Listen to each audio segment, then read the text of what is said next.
Assalamualaikum warahmatullahi wabarakatuh. Kembali lagi di channel Radio Horor. Untuk kisah kali ini masih ada sebuah cerita dari tulisannya akun Twitternya @wahyuariantn. Dan untuk kisah yang akan saya bawakan kali ini, sebuah kisah yang berjudul Disukai Kuntilanak. Dan sebelum kita lanjut ke ceritanya, tekan dulu tombol like video ini dan jangan lupa tekan juga tombol subscribe channel ini.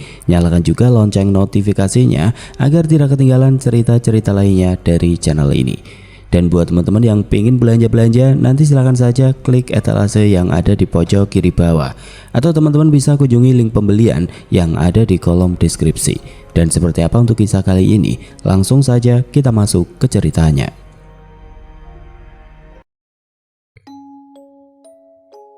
Pengajian sore ini selesai. Para santri berbondong-bondong keluar dari masjid dan melanjutkan aktivitasnya sore hari ini.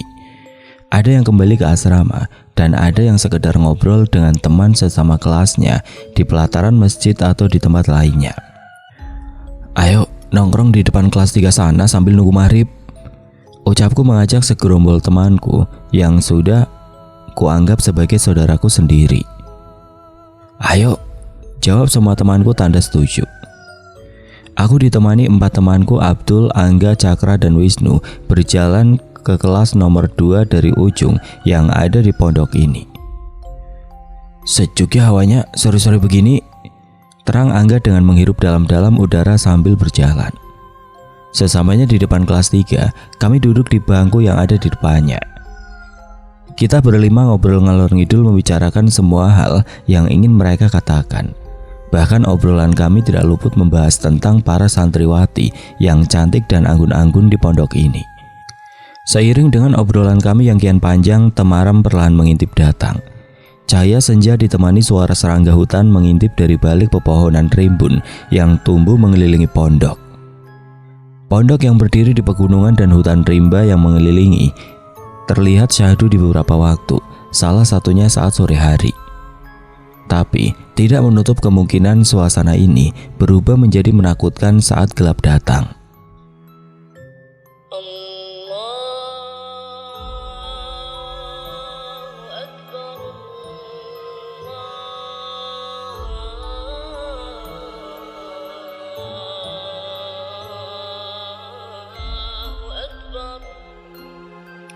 Suara azan menggema di seluruh sudut pondok.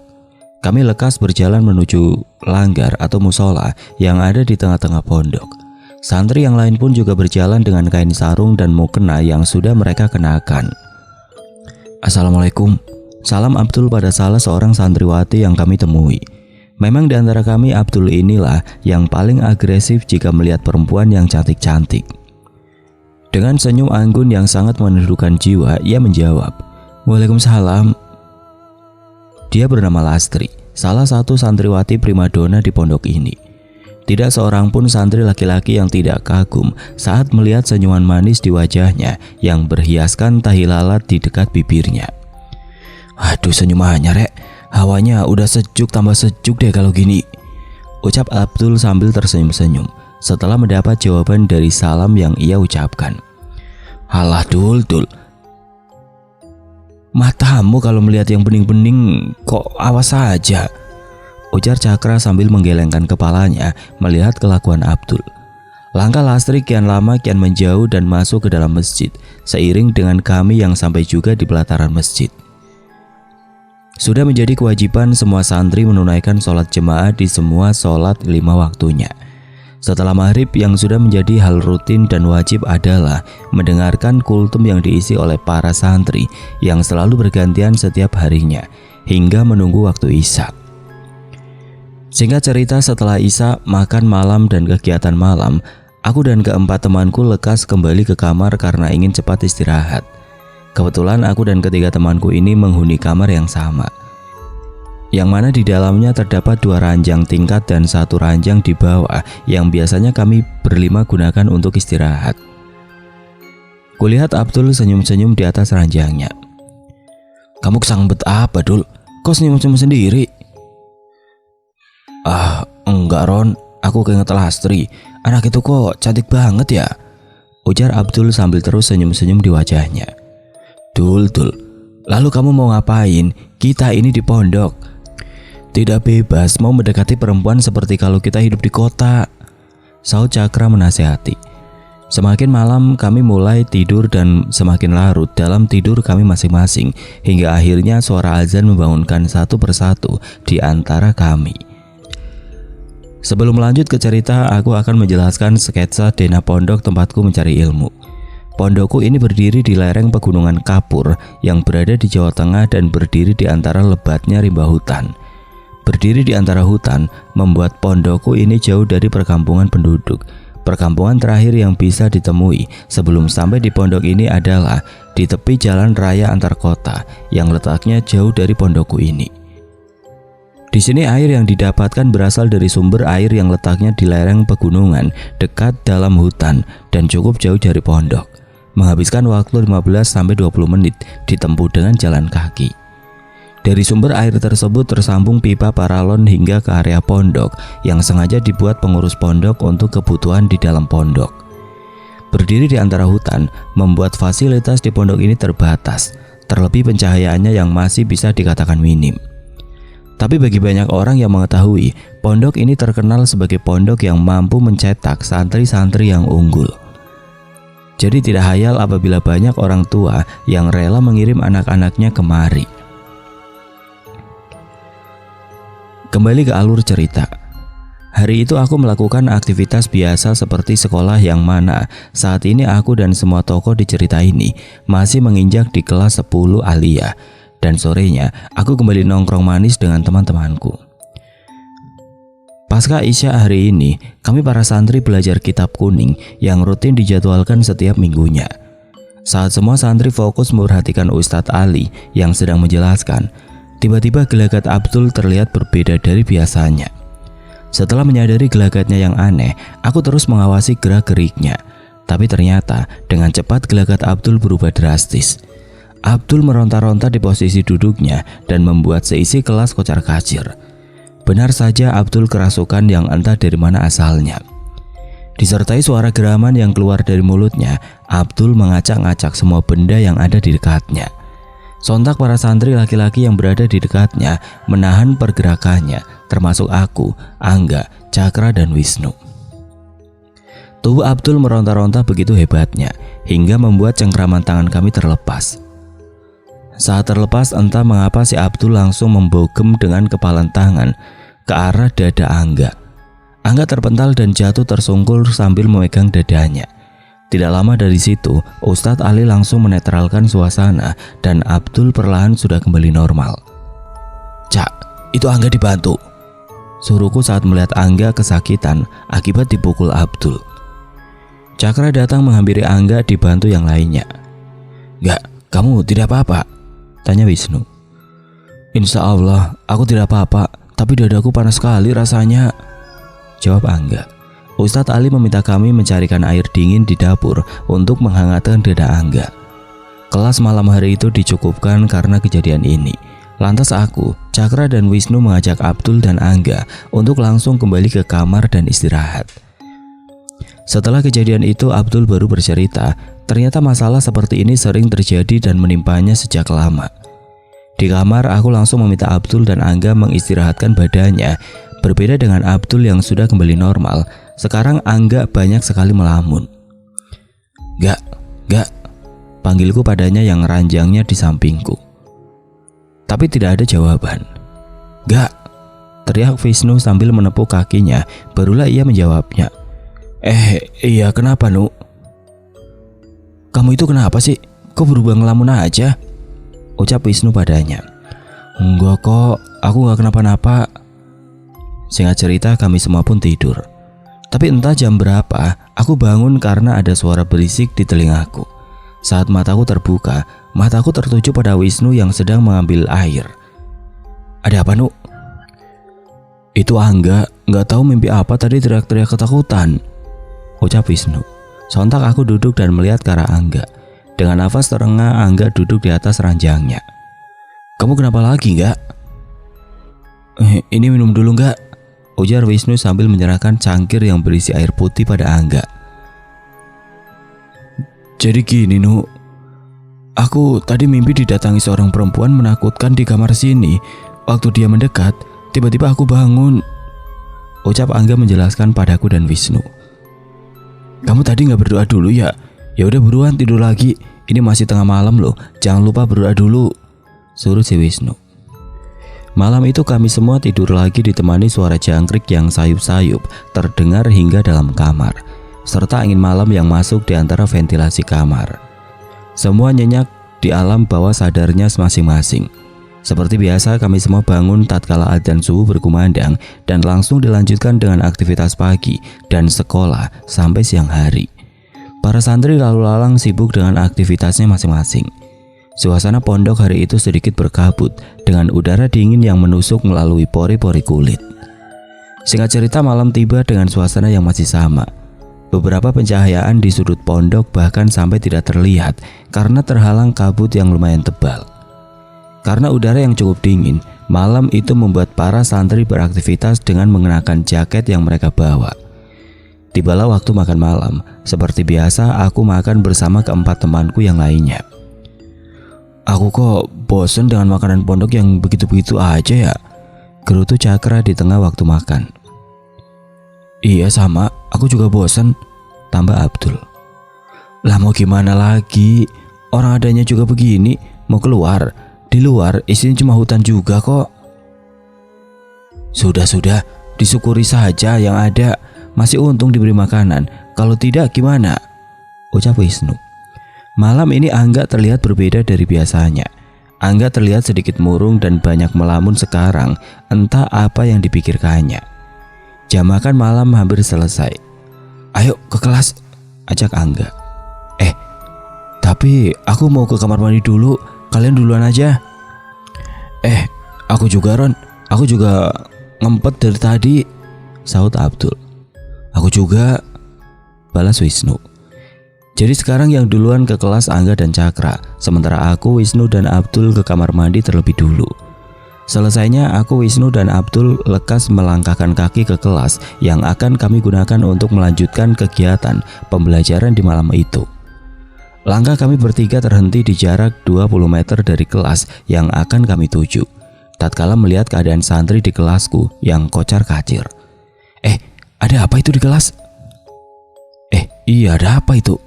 Wisnu ikut bingung. Sudah yuk, buruan ke sana. Kami bertiga berlari ke arah kelas karena bingung sedang terjadi apa di sana. Klak. Aku menelan ludahku sendiri setelah melihat keadaan di dalam kelas. Di situ aku melihat Angga kejang-kejang di atas bangku yang ditempatinya sambil beberapa orang lainnya berusaha membantu menyadarkannya termasuk Cakra. Gak, kenapa kamu? Teriak Abdul sambil berlari menghampirinya. Aku dan Wisnu membuntuti Wisnu dari belakang. Nafas Angga tersegal-segal seperti orang ayan. Tatapan matanya tajam ke arah depan kelas. Keadaan kelas malam itu mencekam campur tegang. Ustadz yang akan mengajar malam itu juga belum datang. Beberapa santri katanya juga sedang melaporkan kejadian ini ke pengurus pondok, tapi belum juga kembali. Gak, panggilku bersautan dengan yang lainnya sambil menepuk-nepuk bahu dan punggungnya, berharap Angga lekas sadar. Kejadian ini berlangsung hingga kurang lebih 10 menit, hingga akhirnya Angga pingsan dan sadar dengan sendirinya. Ada apa? Angga kenapa? Tanya Ustadz Somad yang baru datang dengan temanku yang melaporkan kejadian ini tadi. Gak tahu Pak Ustadz, ini Angga sudah sadar sendiri, jawab temanku yang juga membantu yang bernama Fuad. Angga dibawa saja ke dalam kamar. Salah satu teman kamarnya dibantu temani, suruh Ustadz Somad. Aku, Wisnu, Cakra dan Abdul saling tatap, bingung siapa yang akan menemaninya. Saya saja Pak Ustadz, ucap Wisnu saat itu. Setelah diberi minum, Angga kembali ke kamar ditemani Wisnu, sementara aku dan santri lainnya melanjutkan pembelajaran malam ini. Singkat cerita, kelas selesai. Aku, Cakra dan Abdul langsung kembali ke kamar, takut Angga kumat lagi, apalagi Wisnu sendiri yang menemaninya. Weh, enggak, kamu kenapa? Teriak Cakra saat baru masuk ke kamar. Di kamar Angga murung di atas ranjangnya, di dekatnya ada Wisnu yang siap siaga mengawasinya. Memang sejak kejadian semalam Angga berbeda. Dia banyak diam dan malah terlihat seperti orang linglung.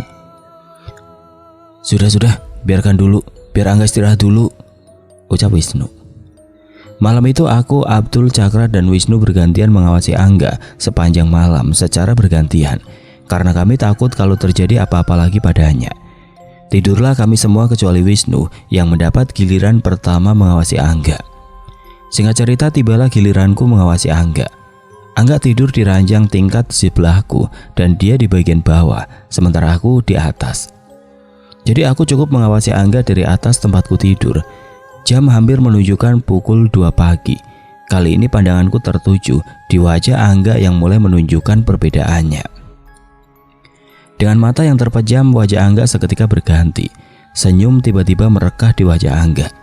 Angga terus-terusan senyum-senyum dalam tidurnya, seperti sedang melihat perempuan cantik di hadapannya. Ini anak gila apa gimana sih? Pikirku dalam hati. Ingin aku bangunkan tapi aku urungkan karena hanya sebatas itu. Takutnya Angga hanya larut dalam mimpi indahnya. Dul, aku membangunkan Abdul. Giliranmu, Dul. Iya Ron, jawabnya dengan mulut yang menguap lebar. Setelah itu aku tidur lagi. Dan kami semua kembali bangun saat subuh tiba. Angga, dia tampak seperti kemarin. Lebih banyak diamnya hingga satu persatu di antara kami semua mulai menyadarinya. Keadaan seperti ini berlangsung hingga 2 hari lamanya. Kami terus bertanya-tanya sebenarnya apa yang terjadi pada Angga. Raganya sehat-sehat saja, tapi seperti ada yang sedang terjadi di dalam pikirannya dan tidak seorang pun yang mengetahuinya. 2 hari setelah kejadian Angga yang kejang-kejang dalam kelas, ada sesuatu yang janggal kembali terjadi dan ini lebih parah jika dibandingkan dengan sebelum-sebelumnya. Setelah sholat Isya berjamaah, Wisnu memanggilku. Ron, Angga di mana? Tadi di situ kok sholat. Jawabku sambil menunjuk tempat di mana Angga sholat tadi. Tidak ada, Ron. Yang benar. Seketika aku mengajaknya, juga Cakra dan Abdul untuk mencarinya. Saat itu kami belum melaporkan kejadian ini pada pengurus pondok. Kami berempat berusaha mencarinya terlebih dulu, sampai kalau belum ketemu kami baru melaporkannya. Malam itu di saat santri yang lain tengah makan malam, aku, Abdul, Cakra, dan Wisnu sibuk keliling pondok mencari keberadaan Angga. Tapi usaha kami tidak membuahkan apa-apa, dan jam kegiatan malam sudah kembali mulai. Gimana ini, Ron? Tanya Cakra. Udah, ayo laporan ke pengurus pondok aja, saut Wisnu di tengah kebingungan kami. Dengan nafas yang masih terengah, kami berempat berjalan cepat ke ruang pengurus pondok. Kalian mau kemana? Tiba-tiba ada suara yang memanggil kami, dan saat kami cari dari mana sumber suaranya, ternyata Ustadz Ali di depan masjid. Disitulah kami langsung menceritakan kabar hilangnya Angga. Setelah kami menceritakan kronologi lengkapnya, Ustadz Ali buru-buru ke ruang pengurus pondok untuk mengabarkan kepada yang lainnya dan langsung meminta semua santri yang ditemuinya untuk mencari Angga. Dalam sekejap suasana pondok gempar akibat berita hilangnya Angga. Hampir seluruh santri dari yang muda hingga senior mencari keberadaan Angga yang entah hilang kemana. Ron, ada seseorang memanggilku, ternyata Arum, teman sekelasku. Aku tadi lihat Angga jalan pas di depan kelas, tapi pas aku tanya mau kemana tidak dijawab. Angga terus jalan gitu aja, Ron. Serius? Jalan ke arah mana dia? Ke sana, jawabnya sambil menunjuk arah kelas yang ada di paling pojok. Aku yang saat itu bersama Abdul mulai mengelilingi tempat yang dimaksud Arum, tapi kami tidak menemukan apa-apa. Hingga aku dan Abdul memiliki inisiatif mencarinya ke sumber air yang ada di dalam hutan. Jam sudah menunjukkan hampir jam 11 malam. Sebenarnya ada keraguan padaku dan Abdul untuk mencarinya ke sana, karena sumber air yang letaknya lumayan di dalam hutan.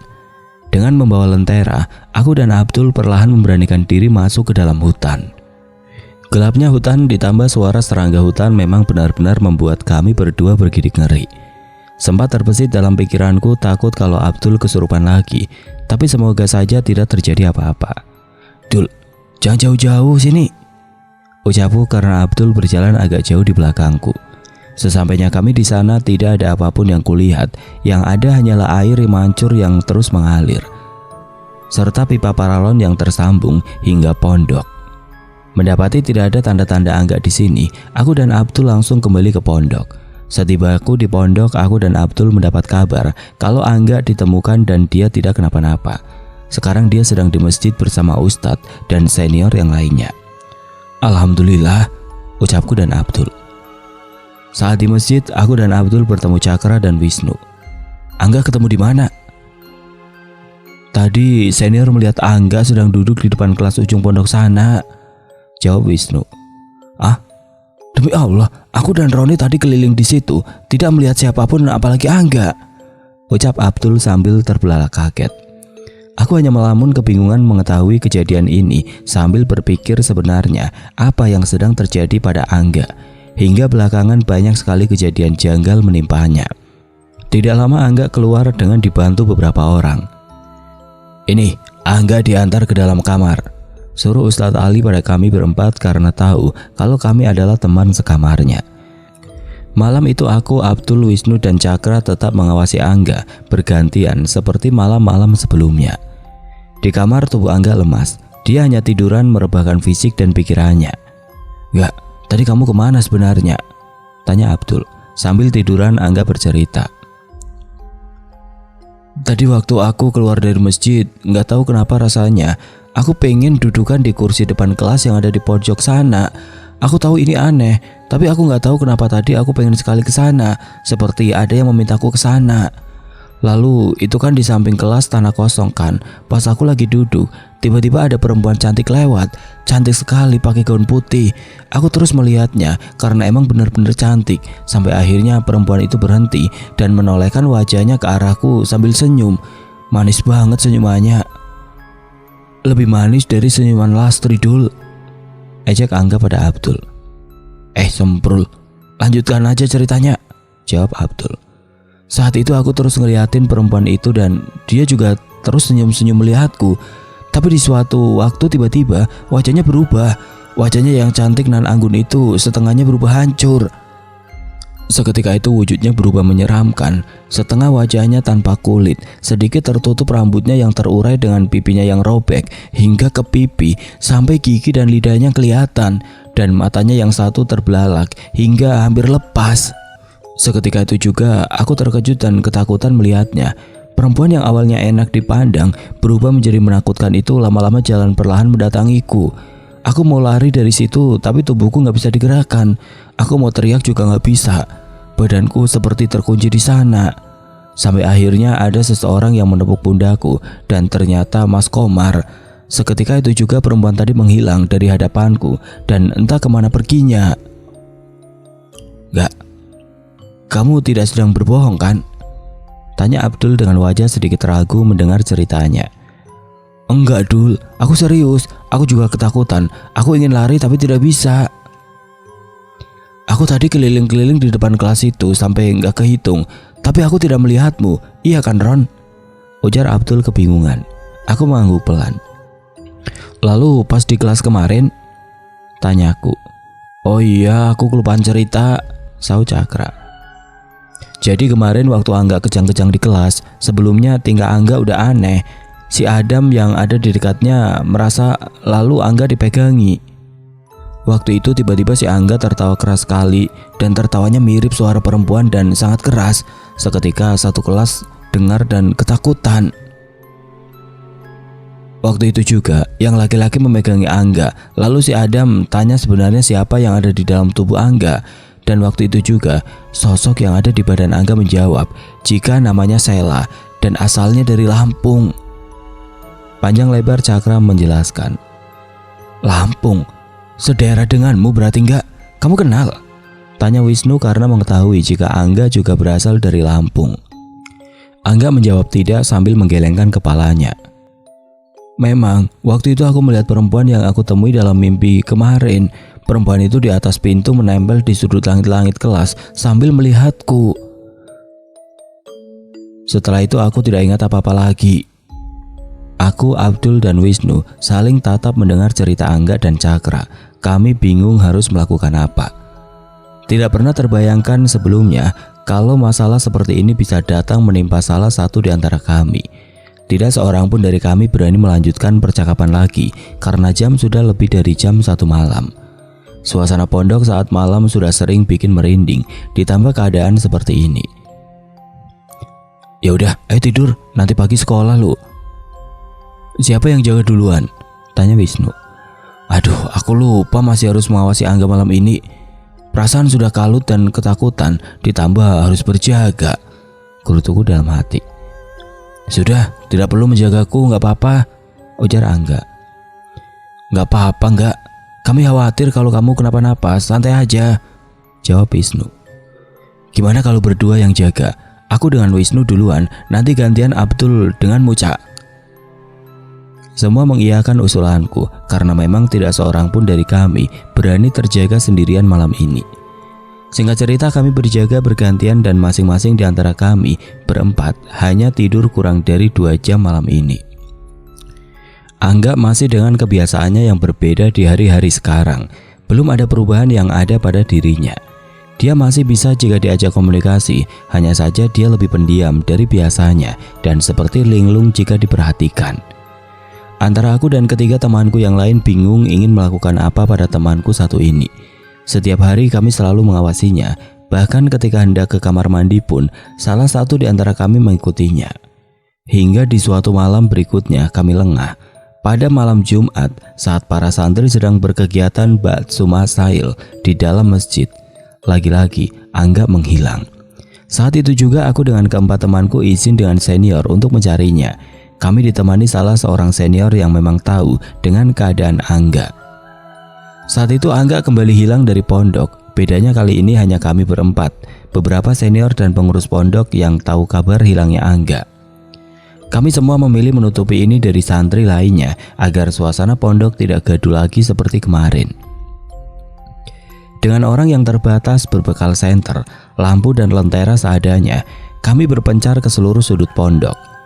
Aku dan Wisnu kebagian mencarinya ke arah kamar mandi para santri. Gak, panggilku bersautan dengan Wisnu mencari keberadaan Angga malam Jumat kala itu. Lagi-lagi, kami dihadapkan dengan situasi mendebarkan malam itu. Malam yang terkesan berbeda bagi sebagian orang dan Angga menghilang lagi.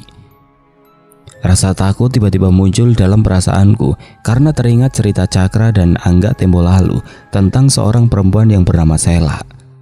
Nuk, kalau Angga dibawa Sela lagi bagaimana kita memintanya ya Nuk? Tanyaku di antara langkah malam itu. Sudah, pokoknya cari dulu, jawab Wisnu. Di kamar mandi kami berdua tidak menemukan tanda-tanda adanya Angga. Lantas kami melanjutkan mencarinya di dekat asrama santri perempuan. Saat kami sedang menelusuri samping asrama, tiba-tiba telingaku terdengar suara rintihan seseorang yang sedang menggigil. Gak, ucapku memanggil Angga, barangkali itu dia. Suara rintihan itu semakin lama semakin jelas. Nuk, denger gak? Tanyaku pada Wisnu. Kami berdua diam di tempat dan saling tatap. Wisnu mengangguk, tanda kalau dia juga mendengarnya. Suara rintihan itu semakin jelas dan semakin jelas. Keringat terasa mengalir dari balik bajuku. Kepala aku tengokkan ke segala arah, mencari dari mana sumber suara rintihan itu. Dan ternyata dengan jantung yang terus berdetak kencang, kali ini pandanganku tertuju ke arah kamar mandi santri. Astagfirullah, gak! Teriakku karena melihatnya muncul dari belakang kamar mandi. Sontak aku berlari menghampirinya, diikuti Wisnu di belakangku. Aku terkejut dengan keadaan Angga. Dia menggigil dengan badannya yang basah kuyup, mukanya pucat dan bibirnya membiru. Tanpa berpikir aku lepas sarungku yang aku pakai dan aku bentangkan di badan Angga untuk mengurangi rasa dinginnya. Kini aku berjalan menuntunnya hanya dengan baju koko dan celana pendek yang aku pakai. Tidak lama semua yang mencari Angga sudah berkumpul dan menghampiriku yang membawa Angga. Dibawa kemana ini mas? Tanyaku pada salah seorang senior yang ikut mencari. Dibawa ke masjid aja, ada para ustadz di sana. Angga biar ganti baju dulu ya mas. Setelahnya aku dan Angga ke masjid. Semuanya sudah menunggu di sana. Di sana Angga banyak dicecar tentang masalah yang menimpanya belakangan ini. Setelah semuanya jelas akar masalahnya, kami berempat diminta mencari 10 santri laki-laki untuk dibawa kemari. Dan ternyata malam ini Angga akan diruqyah dan yang melakukannya Ustadz Yahya. Dan 10 santri yang baru datang sengaja dipanggil untuk membantu. Semua santri diminta untuk duduk melingkari Angga dan berzikir, sementara Ustadz Yahya tepat di depan Angga memegang ubun-ubun kepalanya. Ini berlangsung agak lama. Lantunan doa dan zikir mengisi seluruh bagian masjid di malam hari itu. Tidak ada perlawanan atau reaksi apapun yang ditunjukkan Angga tatkala diruqyah. Dia hanya diam, dengan sesekali nafasnya yang terengah. Hingga singkat cerita, Angga selesai diruqyah dan beberapa hari setelah itu, Angga sudah kembali menjadi seperti Angga yang aku kenal dan ketiga temanku kenal sebelumnya. Apakah ini sudah selesai? Jawabnya belum. Saya akan cerita dengan sudut pandang yang lainnya. Ya, aku akan bercerita dengan sudut pandang Angga agar semuanya jelas sebenarnya bagaimana kejanggalan itu semua bisa terjadi. Selama hidupku, aku belum pernah sama sekali melihat atau merasakan hal-hal janggal sebelumnya. Semua terasa baik-baik saja. Tapi semua ini terjadi pasca tragedi itu, di mana saat aku membantu menyadarkan Abdul saat sedang kerasukan dan dadaku menerima hantaman keras dari tangannya. Pasca kejadian itu, dadaku kerap sekali merasakan panas hingga beberapa kali tidak tertahankan. Hingga malam tepat setelah kejadian itu, aku bermimpi didatangi oleh seseorang perempuan yang menurutku dia adalah kuntilanak yang menemui dan menerorku berkali-kali hingga sekarang. Dan semua kejadian janggal yang menimpaku semuanya pasti diawali dengan rasa panas yang timbul dalam dada. Hingga di suatu malam, tepatnya malam Jumat, saat para santri tengah ba'tsu masail di masjid, aku baru datang dengan keempat temanku. Tiba-tiba merasakan panas dalam dadaku. Karena sudah hafal kalau ini adalah pertanda buruk, saat itu aku mulai berzikir, bersolawat agar tidak ada hal yang tidak aku inginkan terjadi. Tapi naas, ini aneh, tapi benar terjadi pada tubuhku. Rasa panas dalam dada semakin menjadi-jadi hingga penglihatanku kabur dan pusing di kepala. Karena sudah tidak tahan dengan kondisiku saat itu, aku keluar dari masjid tatkala yang lain sedang sesama belajar dan memperhatikan, sehingga aku merasa tidak ada yang memperhatikanku. Di luar, keadaanku tidak kunjung membaik. Rasa panas dalam dada tidak juga hilang, ditambah detak jantung yang berdebar kencang. Angga, sayup-sayup suara seorang perempuan memanggilku dari kejauhan. Angga. Suara itu datang lagi. Di mana dia? Siapa yang memanggilku? Pikirku dalam hati. Setelah aku dengarkan dengan seksama, aku bisa mengetahui kalau yang memanggilku dari arah kamar mandi. Batinku mengatakan, "Enggak, jangan ke sana." Berkali-kali batinku mengatakan demikian. Tapi entah apa yang terjadi padaku dan mempengaruhi pikiranku saat itu, aku berjalan mendatangi asal suara tersebut. Aku tidak ingat kenapa bisa aku berjalan menghampiri suara tersebut ke sana. Aku melangkahkan kakiku perlahan ke sana. Di sana, di depan kamar mandi, aku disambut oleh seorang perempuan yang aku temui tempo lalu saat sedang di pojokan kelas dengan wajahnya yang setengah hancur, dan dia tersenyum melihatku. Senyum yang membuatku seketika bergidik ngeri. Tapi sejak dari situ, aku kehilangan sadarku. Sampai-sampai dalam bawah sadar aku merasa kalau aku sedang tidur di pangkuan seorang perempuan yang sangat menyayangiku dan parasnya sangat cantik sekali. Bahkan dia adalah salah satu perempuan tercantik yang pernah aku temui di dunia ini sampai sekarang. Dengan senyuman yang merekat di bibirnya, ia lantas membelai lembut rambutku, lembut sekali. Hingga akhirnya aku terbangun dari bawah sadarku yang sempat aku kira adalah kenyataan. Tapi apa yang sedang aku rasakan tadi benar terjadi sekarang. Aku terbangun tepat di atas pangkuan seorang perempuan dengan tangan yang membelai lembut rambutku. Bedanya kali ini bukan perempuan cantik yang kulihat, melainkan adalah sesosok perempuan yang kusebut sebagai kuntilanak dengan setengah wajahnya yang hancur. Dan posisiku sekarang ini berada di tepi aliran air dekat sumber air yang ada di dalam hutan. Sehingga membuat tubuhku kala itu seperti orang yang baru saja selesai mandi, basah kuyup semuanya. Ternyata firasatku tadi benar, rasa panas dalam dadaku adalah pertanda buruk. Tapi lagi-lagi aku kalah dalam mengendalikan tubuhku sendiri. Aku sempat menganggap bahwa yang kulihat sekarang adalah mimpi buruk. Kututup lagi mataku dan kubuka lagi hingga berkali-kali, dan ternyata masih sama. Kuntilanak itu masih ada di hadapanku. Seketika itu timbul rasa ingin kabur dan lari dari sana, tapi lagi-lagi badanku terkunci sehingga membuatku tidak bisa bergerak walau hanya sekedar menggerakkan jari-jariku. Astagfirullah, astagfirullah.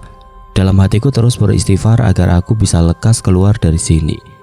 Kuntilanak ini tidak henti-hentinya menatapku dan terus membelai tangan kasarnya di rambutku. Mataku tidak sedikit pun berani melihat ke arahnya. Aku hanya mampu memejamkan mata atau melihat ke arah yang lain. Entah sampai berapa lama aku terjebak di dalam situasi sulit itu, sampai akhirnya aku bisa sedikit menggerakkan badanku. Dan saat itu pula, aku bangun dan cepat berlari ke arah pondok. Aku berlari tanpa melihat ke belakang sedikit pun, tidak peduli kakiku yang terluka perih akibat batu atau ranting tajam yang aku pijak di hutan karena sandalku yang entah kemana perginya. Kuntilanak tersebut tertawa melengking yang membuatku takut jika dia mengejarku. Saat hampir sampai di pondok, tubuhku melemas. Aku hanya mampu berjalan dengan sedikit menyeret-nyeret satu kakiku yang sudah teramat sakit. Tidak jauh dari sana, setelah melewati kamar mandi pondok, Roni menemukanku. Dia memanggilku dari kejauhan. Roni berlari lantas menyelimutkan kain sarung yang dipakainya kepada badanku yang tengah menggigil hebat. Setelah dari situ, Roni mengantarku ganti baju lantas membawaku ke masjid. Di sana kedatanganku sudah disambut beberapa ustadz pondok dan senior. "Kamu itu dari mana?" tanya Ustadz Yahya. "Saya nggak ngapa-ngapain kok, Pak." "Kamu melihatnya baru sekali, apa sudah pernah sebelumnya?" Dari sini aku menjelaskan sejak dari aku bermimpi kerasukan di kelas hingga aku ditemui kuntilanak itu pertama kalinya. Setelah aku menjawab demikian, Ustadz Yahya tidak lagi bertanya. Beliau seperti sedang mempersiapkan sesuatu, tapi aku sendiri belum tahu apa yang akan dilakukannya. Hingga hampir 10 menit beliau mengatakan kalau aku akan diruqyah dengan metode khusus yang tidak bisa aku tuliskan di sini. Ustadz Yahya memanggil 10 santri untuk duduk mengelilingiku. Sementara Ustadz Yahya memegang kepalaku tepat di ubun-ubun.